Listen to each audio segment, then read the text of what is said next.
too. Nico did kind of announce that they were retired. I know this is a flub, but I fucking love this. Yeah. Sometimes you just love. It looks nice. The simplicity. It does. Yeah, just player cam, melee. That's what we're here for. But it's nice to. It's also nice to have all this lovely info and production by Brando and the rest of the team. Exactly. Shout outs as always. What a fun. You know what? I'll say it. Fox Puff is actually really fun. I'll dare to say both sides. From both sides. I think that it's like, because the thing is, I feel like perception got changed from all the years of, Hungrybox being in grand finals and then just all the top players throwing their Puff. Like, Fox versus Hungrybox doesn't seem very fun. No. But I honestly think pretty much anyone else, like, there's a lot of interesting nuances to this matchup. There's a lot of different play styles you can enact, and it's really fun. Yeah, absolutely. I have a tertiary Fox that I use exclusively to play against Latex Condoms Puff. And it's just a really fun matchup. Because you kind of both get to explode, Puff with those rest combos or, just like a lot of back airs. And Fox with all the cool shit. Yes, absolutely. No bias. Yeah, it's definitely a matchup that like flows a lot. Especially, I think that Poonslayer's a very good Fox at converting those punishes. So you see a lot of kill confirms that are very tricky for even someone like 2Saint to get out of. Yeah, I dare say this is one of the matchups where you play to your win conditions the most. Oh, absolutely. Right? Like, in other matchups, you're just trying to win neutral, get combos. Here, you're just trying to get the other character to death %, and then you're going for your guaranteed setups. It's either, because... You're up there rests, you're up there up airs, you're and then straight back airs. Yeah. That's basically it. Oh, yeah, I get up smash, too. Like, it's almost a different game entirely. Oh, yeah. Ooh, 2Saint almost hit the sub goal. And that's what I like, I personally like a lot about Melee and fighting games in general is just that, like, based on what character each person is playing, the game changes radically. Yeah. Like, that's why I mean, obviously as a Nice Climbers player, I feel this, but, like, I really don't agree with the people who are like, oh, yeah, let's just make, if Melee was just like Fox, Falco, Falcon, that'd be so fucking sick, and it's like, it wouldn't be, though. Yeah, we had a thought experiment earlier on the couch I'd love your opinion on. And I'll modify it a little bit for you as well. Let's say the entire meta was just Fox Falco.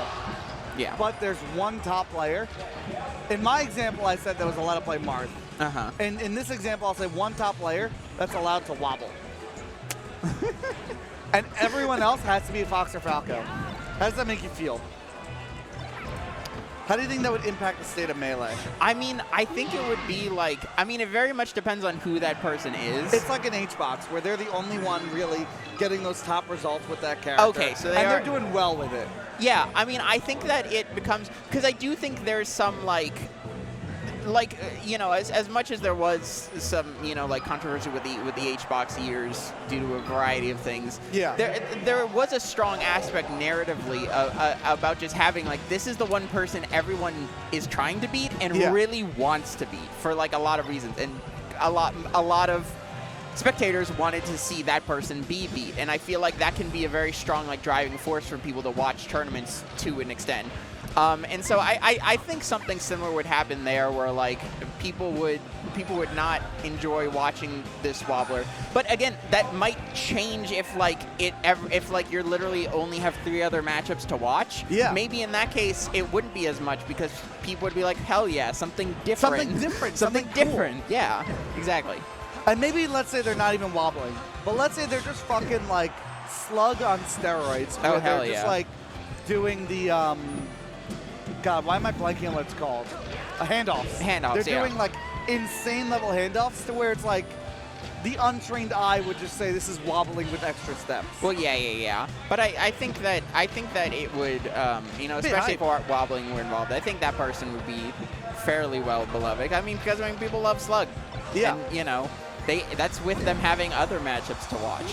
I would say Ice Climbers players have a higher percentage of being liked than players of other tiers, of other characters. Yeah, yeah. That was the really interesting thing where, like, the stereotype was that, like, well, of the many stereotypes, like, was that Ice Climbers players are just, like, the nicest people. They're, you know, they're always smiling and whatever. They're happy to be here. They'd wobble you. Ooh, nice rest. Yeah. All right. Yeah, but and I feel like that's held true generally. Yeah. Like, you've been around a while. You've been around to see, like, your favorite Ices player wobble top player. Oh, yeah. And have the fucking crowd pop off.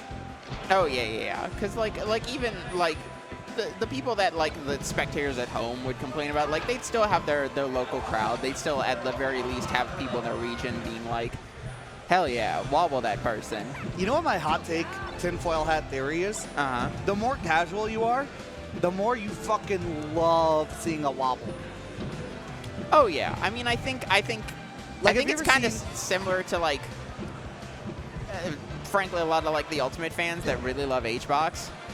No, I think from a different perspective. Different perspective? Yeah. Have you ever seen, like, old Evo videos of, like, the FGC crowd popping off over, like, wobbling? I think there's a slight difference there because I think the fact that they're FGC is important because, like, Infinites are more, like, ingrained in FGC culture. In FGC culture, so I think they sort of, like, appreciate it in a way that, like... Oh, they're Leo pointing. Yes. They're like... Yeah, we know that. Yeah, that's the thing we do. Yeah, exactly. And I think frankly, if you actually, like, watch Evo 2013, like, you can see, even if you're not, like, a Melee person, that if you watch those, like, it's like, oh, he's not getting